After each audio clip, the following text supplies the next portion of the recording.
Hello, my name is Philip Rulo with Rultract, and I am going to explain how to set up our thoracic post system, specifically for the NUSS procedure. As you can see here, there are specific bends in the post that are designed to allow for more space for the assistant or the surgeon. The first part that you're going to pull from your tray will be the combination clamp. You can see this clamp has notches cut out in it that are designed to go over or around the bolts on the OR table bed rail. So you can see we can clamp directly over a bolt, and then the notches will go around it, or you can clamp in between the bolts as well.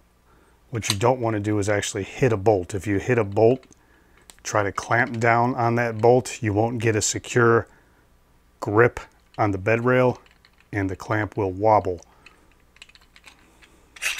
So we're going to, ideally, you'd like to go in between them if you can.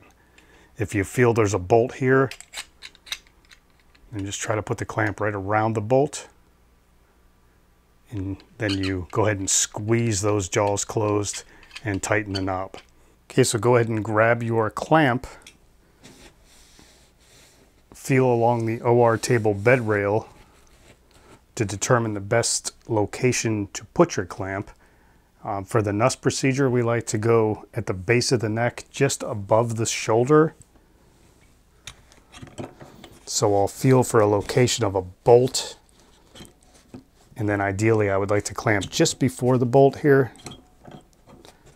Now I'm going to squeeze the jaws closed and then tighten the knob.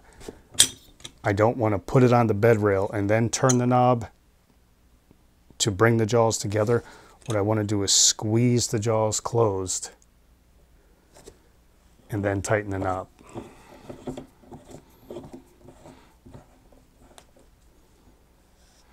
And tighten it as tight as you can get it.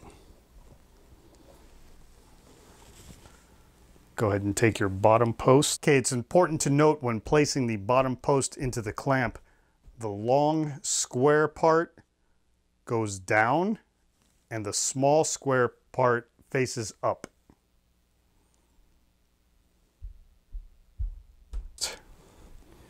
And as I said earlier, we like to have the bend going out toward the patient's head.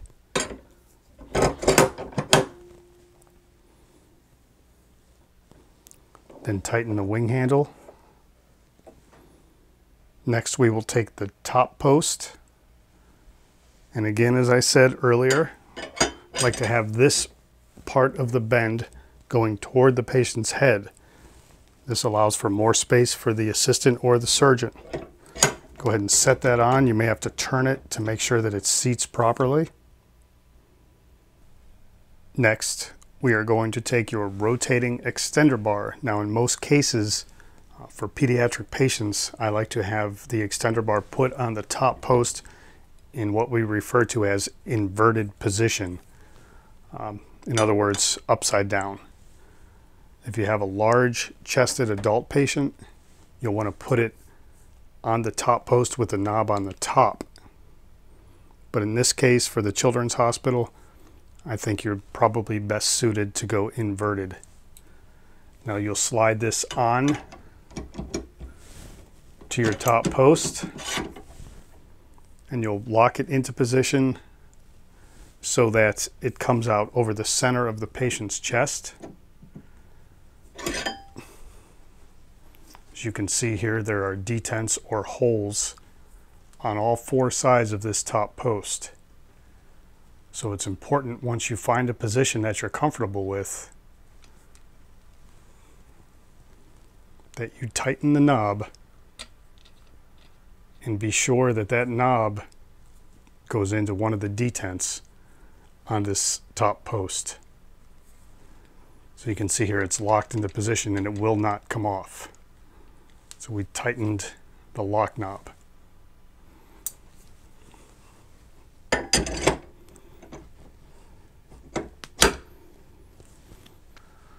Once you're happy with the position of the rotating extender bar, you can go ahead and turn the knob. to lock it into position. Next, you're going to take your ratchet assembly. Now, when I put this on for the NUSS procedure, I like to have the cable portion with the spool out over the patient's chest and the handle over the patient's head. So you go ahead and slide that on. Again, I'd like to see right over the center of the sternum. Now, just like our top post, our rotating extender bar has detents or holes cut into it.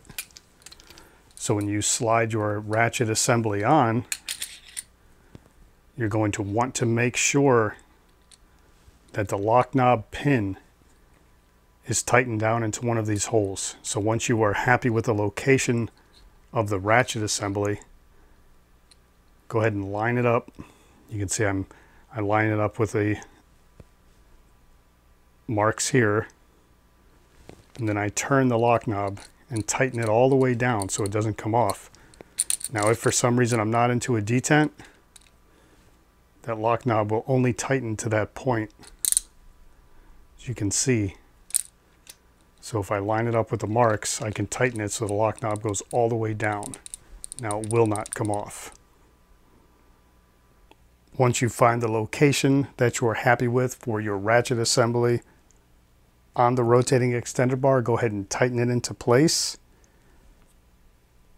Then you would flip the ratchet lever, and you can go ahead and pull the snap clip down, attach your desired attachment to elevate the sternum, and you are ready to use the Rultract for the NUSS procedure. Okay, when I refer to flipping the ratchet lever to the opposite side in order to lower the cable, here's the ratchet lever. Go ahead and switch it to the opposite side, and you can see you can lower the cable. Once the surgeon is finished with the Rultract in elevating the sternum for the NUSS procedure, or if they need to adjust the position during the procedure, they'll need to lower or reverse the ratchet.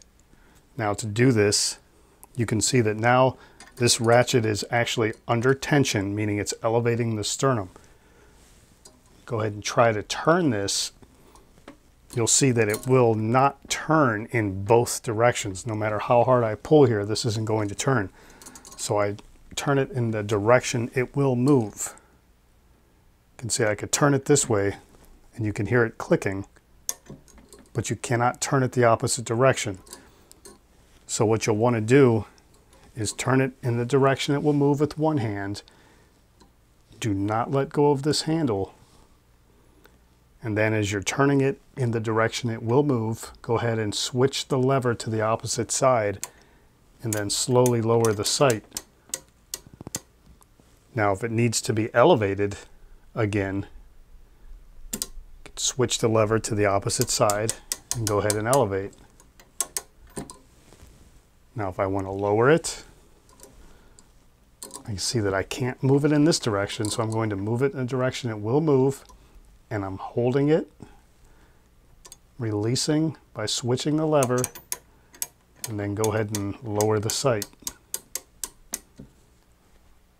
If for some reason the surgeon is unable to grasp how to release the lever while turning the crank handle in the direction it will move, something that can be done in order to reduce tension on the cable, which will help switch the ratchet lever, simply lean on the top post.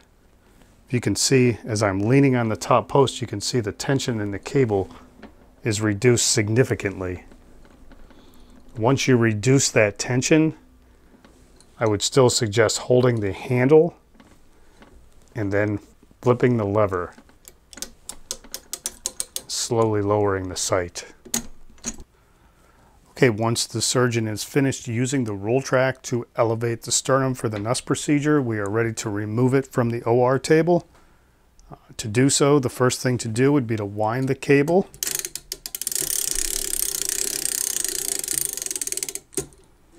Now you're going to want to remove this in pieces like we set it up.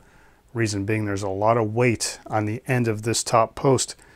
So if you were to just lift it, the amount of weight on the post could cause it to tilt over onto the patient if you're not ready for this amount of weight. So you can see that's a bad idea. So what you'll want to do is, as I said, first wind the cable. Second, go ahead and turn this lock knob. Grasp the ratchet firmly, slide it off. Next, you'll take your rotating extender bar, turn the lock knob, hold it firmly, slide it off. Next, we'll remove the top post. I like to hold it here and by the collar. Go ahead and lift it.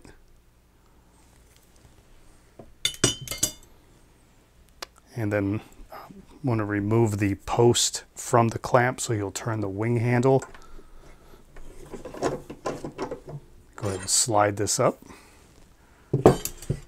Now we can remove the clamp now or wait until after the procedure is over. To do so, you're just going to turn the knob counterclockwise.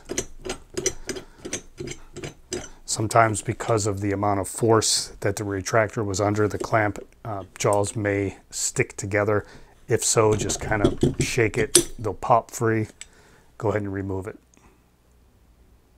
That completes the setup instructions for our thoracic set.